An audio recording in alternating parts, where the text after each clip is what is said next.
अयोध्या में तैयारियां। मिथिलापुरी से अयोध्या तक का मार्ग 3 दिनों में तय करके महाराज जनक के मंत्री राजा दशरथ के दरबार में पहुंचे। रत्नजटित सिंहासन पर विराजमान महाराज दशरथ का सादर अभिवादन करने के पश्चात मिथिला के मंत्री ने कहा, हे राजन, मिथिला नरेश ने आपका कुशल समाचार पूछा है और महर्षि विश्वामित्र की आज्ञा से उन्होंने आपके पास ये संदेश भेजा है कि समस्त संसार को ज्ञात है कि मिथिला के राजा जनक की पुत्री सीता अत्यंत रूपवती, लावण्यमय एवं समस्त सद्गुणों से संपन्न है। राजा जनक ने अपने यहाँ एक यज्ञ किया था। उसमें उन्होंने ये प्रतिज्ञा की थी कि जो कोई भी भगवान शंकर के विख्यात धनुष पिनाक पर प्रत्यंचा चढ़ा देगा उसके साथ वे राजकुमारी सीता का विवाह कर देंगे। उस यज्ञ में महामुनि विश्वामित्र राम और लक्ष्मण दोनों राजकुमारों के साथ जनकपुरी पधारे। राम ने धनुष पर प्रत्यंचा नहीं चढ़ा दी, बल्कि उस धनुष के 2 टुकड़े भी कर दिए।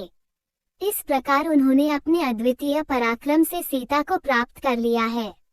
अतः राजा जनक ने आपसे सादर अनुरोध करते हुए ये संदेश भेजा है कि आप अपने समस्त परिजनों, बंधु बांधवों, मंत्रियों एवं पुरोहितों तथा गुरु वशिष्ठ के साथ शीघ्र बारात लेकर मिथिला पधारने की कृपा करें ताकि राजकुमार श्री रामचंद्र के साथ सौभाग्यकांक्षिणी सीता का विवाह वैदिक रीति से संपन्न हो सके और मिथिलेश कन्या के ऋण से उऋण हो सके।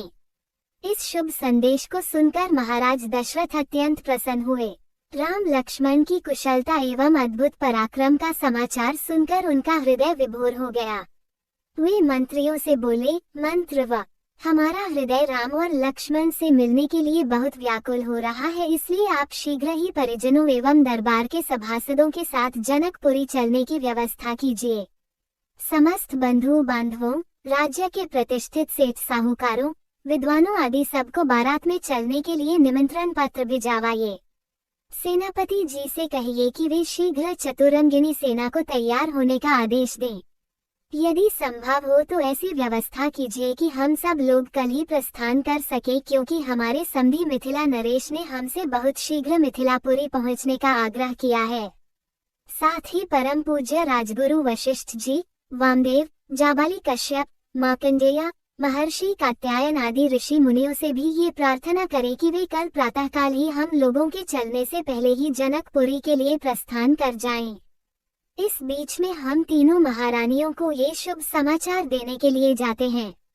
इतना कहकर राजा दशरथ ने मंत्रियों को आदेश दिया कि वे मिथिला से आए हुए अतिथियों का उचित सत्कार करें और उनके खान पान, ठहरने आदि का समुचित प्रबंध करें। इसके पश्चात वे स्वयं राजप्रासाद के अंतःपुर में पहुंचे और तीनों रानियों को बुलाकर यह शुभ संवाद सुनाया।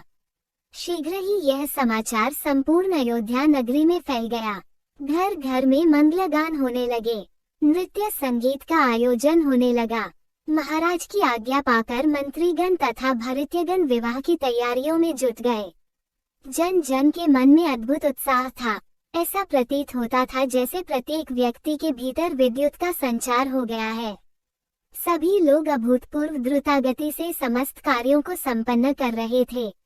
अर्धरात्रि होते होते चलने की सारी तैयारियां पूर्ण हो गईं और दूसरे दिन दल बल के साथ राजा दशरथ रवाना हो गए। 4 दिनों तक चलने के पश्चात बारात मिथिलापुरी पहुंची।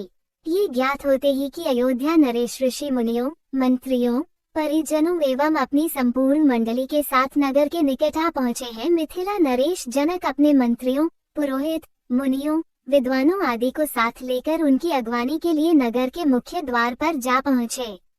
उन्होंने बड़े आदर के साथ राजा दशरथ की अभ्यर्थना करते हुए कहा, हे नृपश्रेष्ठ, आपके दर्शन करके मैं कृतज्ञ हुआ और आपके पदार्पण करने से जनकपुरी की भूमि धन्य हुई।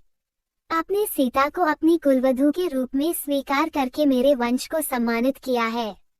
यह मेरा अहोभाग्य है कि आज मिथिलापुरी में महर्षि वशिष्ठ, वामदेव, मार्कंडेय एवं कात्यायन जैसे परम तपस्वी महात्माओं के चरण पड़े हैं।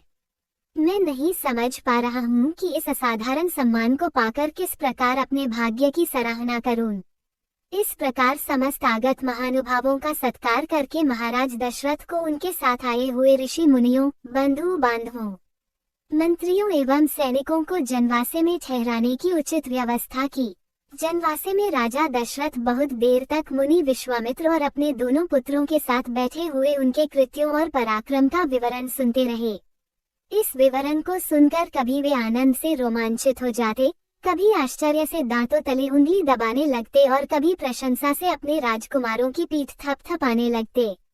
बातचीत करने के पश्चात भोजनादि से निवृत्त होकर वे विश्राम करने चले गए।